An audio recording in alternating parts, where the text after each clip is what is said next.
गोवा येथे कौगर motor sport आयोजित आंतरराष्ट्रीय स्तरावरील of road challenge Malaysia rain forest challenge India स्पर्धेत कोल्हापूरचे आवळी गावचे सुपुत्र सर्जेराव कवडे व त्यांचे सहकारी ऋषिकेश पाटील यांनी थरारक कामगिरी करत प्रथम क्रमांक पटकावला.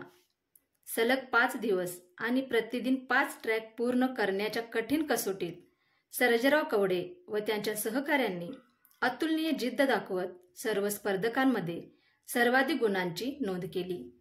विशेष म्हणजे त्यांनी ही ऐतिहासिक कामगिरी 1600 सीसी पेट्रोल व डिझेल मॉडिफाईड गाड्यांच्या प्रकारात केली आहे. या स्पर्धेला भारतासह जगभरातील नामांकित ऑफ रोड ड्रायव्हर्सनी उपस्थिती लावली होती. कठीण डोंगराळ वाटा, दलदल, चिखल, पाणथळ आणि खडकाळ रस्त्यांवर गाड्या चालवण्याची खरी कसोटी या स्पर्धेत लागली.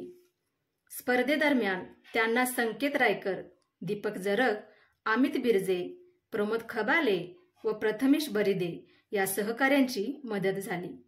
या अद्वितीय कामगिरीबद्दल सर्जेराव कवडे यांचा रेन फॉरेस्ट चॅलेंजचे संस्थापक लुईस जे.ए.व्ही. यांच्या हस्ते विशेष सन्मान करण्यात आला. त्यांच्या या यशाबद्दल सर्वत्र त्यांचे कौतुक होत आहे.